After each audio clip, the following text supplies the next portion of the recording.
कैसे हैं आप सब। होपफुली सब लोग ठीक होंगे, खुश होंगे और मज़े में होंगे। मैं भी ठीक हूँ अल्हम्दुलिल्लाह। आज का व्लॉग काफ़ी डिफरेंट होने वाला है क्योंकि हमारी तो लगता है गेम ओवर हो गई है यूएई में। और हस्बैंड ने डिसाइड किया है कि मैं आप लोगों को पाकिस्तान भेज देता हूँ क्योंकि फ़िलहाल जॉब का तो कोई वो नहीं बन रहा। और नेक्स्ट उन्होंने क्या करना है अभी कुछ कहा नहीं जा सकता। इसलिए बस फिर आज का वीलॉग इसलिए डिफरेंट भी होने जा रहा है क्योंकि आज मेरा इस टॉपिक पे वीलॉग है कि घर की चीज़ें मैं किस तरह से समेट कर जाती हूँ और क्या क्या मैं चीज़ें मेरी कोशिश होती है कि इनको मैं ख़त्म कर दूँ। तो कुछ चीज़ें तो खैर ख़त्म होने वाली नहीं होती ऐसे अचानक से ही, चूँकि प्रोग्राम बना है, जाने का प्लान बना है, तो बस जो चीज़ें ख़राब होने वाली हैं उनको मैं समेट लूँगी। तो जो चीज़ें देर पर रहने वाली हैं वो ऐसे ही पड़ी रहने दूंगी। तो ये क्रीम चीज़ पड़ी हुई थी तो मैंने वो यूज़ कर ली है। पिस्ताचियो क्रीम है। हस्बैंड तो नहीं खाएंगे क्योंकि उनको ऑलरेडी शुगर का प्रॉब्लम है। तो बस मैंने कहा लास्ट टाइम यही सोचते हुए मैंने बना लिया था ये वाला टोस्ट। मैंने कहा चलो आज इंजॉय करते हैं। बाकी तो फिर पता नहीं है अभी यूएई दोबारा से वापसी होती है नहीं होती, अभी कुछ कहा नहीं जा सकता।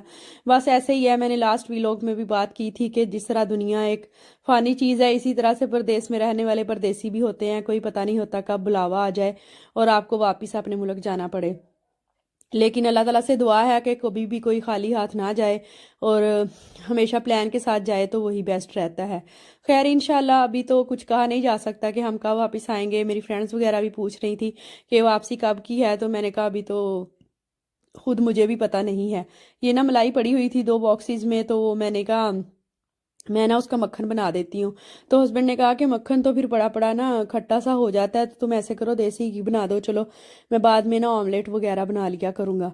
एंड यू कांट बिलीव के अपना घर, अपना सेटअप, अपना किचन और अपनी हर चीज़ छोड़कर जाना किस कदर तकलीफ दे होता है उस लेडी के लिए जिसको ये पता ना हो कि उसने वापस भी आना है या नहीं आना। अभी मैं हर चीज़ को देख रही थी और मुझे यूं ही लग रहा था कि जैसे मैं ना सब कुछ छोड़ के जा रही हूँ और मेरे हाथों से सब कुछ फिसल गया है।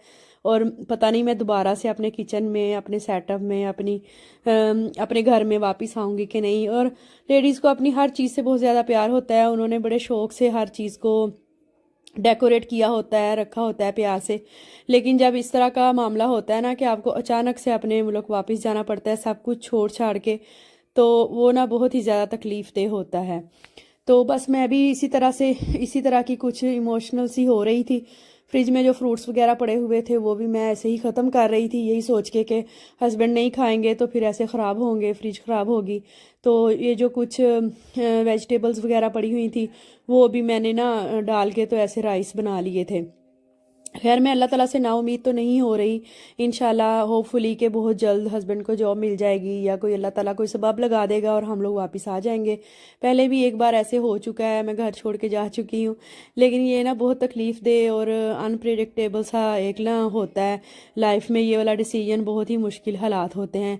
बिल्कुल ये इसी तरह से कि आपको कोई बैठे बिठाए कहे कि चलो तैयारी करो, ये घर छोड़ के आपने जाना है, तो आप अपनी हर चीज़ को किस तरह से देखेंगे। बहुत ही ज़्यादा ना दुख तकलीफ देने वाली चीज़ होती है। तो यहाँ पे राइस वगैरह बन चुके थे, मैंने तैयारी भी करनी थी। बस मेरे पास 2 दिन थे तैयारी करने के लिए। तो मैंने ना बैग वगैरह निकाले थे, देखूंगी। अभी यहाँ तो मौसम इतना ठंडा नहीं हुआ था यूएई में, लेकिन पाकिस्तान में जो है ना हल्का हल्का सा सर्द हो गया हुआ है मौसम।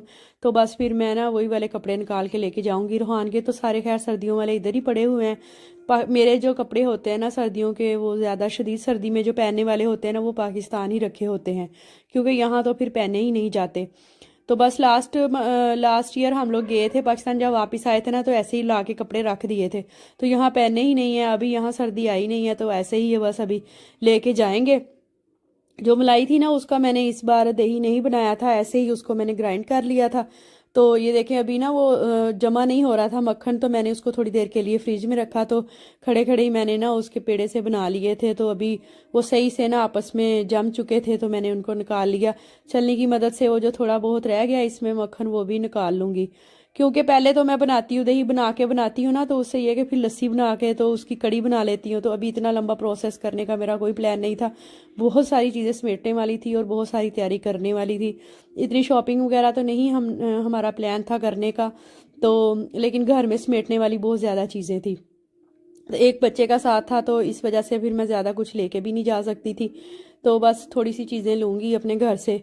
तो बस इसी तरह से गुड बाय करूँगी अपने घर को। Good boys are always very difficult. तो बस मैंने ना वो फिर मक्खन जो पड़ा हुआ था ना, उसका मैंने देसी घी बना दिया था कि चलो बाद में ना हस्बैंड उसको ऑमलेट वगैरह बनाने में या ब्रेड वगैरह के साथ ना यूज़ कर लेंगे। तो यहाँ पे है शाम रात का टाइम, हम लोग आए थे सिटी सेंटर। कुछ ना लोशन और क्रीम्स वगैरह लेनी थी, हमने घर के लिए तैयारी करनी थी पाकिस्तान के लिए, क्योंकि वहाँ मौसम बदल चुका है और इन चीज़ों का काफ़ी इस्तेमाल हो रहा है आजकल। तो बस उसके बाद फिर फारिग ही थे हम लोग खाना खाने के लिए, इधर ही रुक गए सिटी सेंटर में। गज़ेबो पे आए थे हम लोग, फर्स्ट टाइम ही हम लोगों ने ट्राई किया था ये, और बहुत ही अच्छा एक्सपीरियंस था।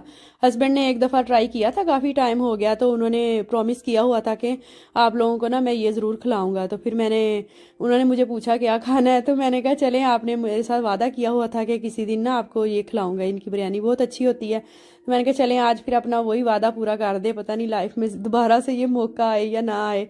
तो खैर फिर भाई ने भी हमें ज्वाइन कर लिया था, वो दुबई में होते हैं, तो वो भी उधर ही आ गए थे सिटी सेंटर में। रोहान काफ़ी तंग कर रहा था, उसको मैंने मोबाइल दे के बिठा दिया था कि तुम तो बैठो ना, और हम लोग फिर बिरयानी इंजॉय कर रहे थे। बहुत मज़े की है, अगर आप भी यूएई में रहते हैं तो इस बिरयानी को ज़रूर ट्राई करें, बहुत ही ज़बरदस्त है इनका ना। अलग अलग से फ्लेवर की हमने ट्राई की थी, और बोन्स वगैरह नहीं होती इसके अंदर, और स्पाइसेस जो देखने में काफ़ी मसालेदार लग रही थी, लेकिन इस तरह की थी नहीं वो। तो बस उसके बाद फिर शॉपिंग वगैरह हम लोगों ने इधर से सिटी सेंटर से कुछ कर ली थी, और कुछ एक दो और जगह से अल-कबाइल वगैरह से की थी। करने के बाद फिर हम लोगों की वापसी थी। प्लान हमारा ये था कि एक दिन जिस दिन पाकिस्तान जाना है ना, उससे एक दिन पहले हम लोग ना बाहर का कहीं प्लान नहीं बनाएंगे, घर में ही रुकेंगे, ताकि घर की चीज़ें और किचन वगैरह की चीज़ें जो है ना वो समेट लें। तो एक्चुअली जेंट्स जो होते हैं ना, वो फिर इतना कुछ घर में खाना बनाते नहीं है, तो ऐसे ही चीज़ें पड़ी पड़ी ना फिर ख़राब हो जाती हैं, और कुछ चीज़ें ऐसे वाइंड अप करके जाना होता है, और कुछ चीज़ें जो होती हैं उनको यूज़ भी करना होता है। मैंने तो हस्बैंड से कहा था मैं आपको ना 2-3 सालन बना के दे जाती हूँ, एटलीस्ट आपका 1 वीक तो गुजर ही जाएगा। तो उन्होंने कहा तुम्हारे पास ऑलरेडी टाइम जो है वो कम है, तो तुम ऐसा करो, तुम तैयारी ही अपनी करो, तुम मेरी फिक्र ना करो, मैं खुद ही कर लूँगा। तो बस ऐसे ही खुशी और गमी का एक मिक्सचर सा चल रहा था मेरे माइंड में। कभी दिल खुश होने लग जाता था कि चलो मैं अपने पेरेंट्स से मिल लूँगी जाके, और उनके पास कुछ टाइम रुक जाऊँगी, और साथ साथ दुख का भी एक एलिमेंट आ रहा था माइंड में कि पता नहीं वापस मैंने आना है या नहीं आना। खैर इंशाल्लाह अल्लाह ताला से अच्छे की उम्मीद ही है, तो होपफुली कि मैं ज़रूर आऊँगी वापस। और इसलिए इसी वजह से मैं फिर ना चीज़ें वगैरह भी इतनी लेके नहीं जा रही थी। बस खाना वगैरह खाया हमने, और कुछ चीज़ें ना हमें सिटी सेंटर से नहीं मिली थी, तो वो हमें ना लुलू से चेक करनी थी। हमें कुछ हस्बैंड की ना मदर ने चीज़ें बताई थी, वो ना इंडियन स्टोर से ही अवेलेबल होती हैं, तो इसलिए फिर सोचा कि हम लोग ना वापसी पे लुलू रुक जाएंगे कुछ टाइम के लिए। उन्होंने ना हींग वगैरह मंगवाई थी, तो वो लेनी थी हमने। और बस फिर उसके बाद फारिग ही थे, टाइम भी काफ़ी ज़्यादा हो चुका था, तकरीबन 12 साढ़े 12 का टाइम हो चुका था। तो जब हम लुलू गए हैं तो वो भी बंद हो रहा था, चूँकि वीकेंड चल रहा था ना, तो उस दिन फिर चीज़ें जो हैं वो ये तकरीबन 1 बजे तक ओपन ही होती हैं। तो बस ऐसे भागम भाग में ही हम लोग पहुँचे हैं वहाँ पे। तो वापसी पे फिर हस्बैंड ने कहा कि चलो मैं आप लोगों को ना कॉफ़ी पिलाता हूँ। कॉफ़ी के लिए रुक गए। रूहान ने चूँकि काफ़ी वहाँ तंग किया हुआ था, खाना नहीं खाया था अच्छी तरह से, तो फिर इसके लिए ना मैंने ये वाला डोनट ले लिया था।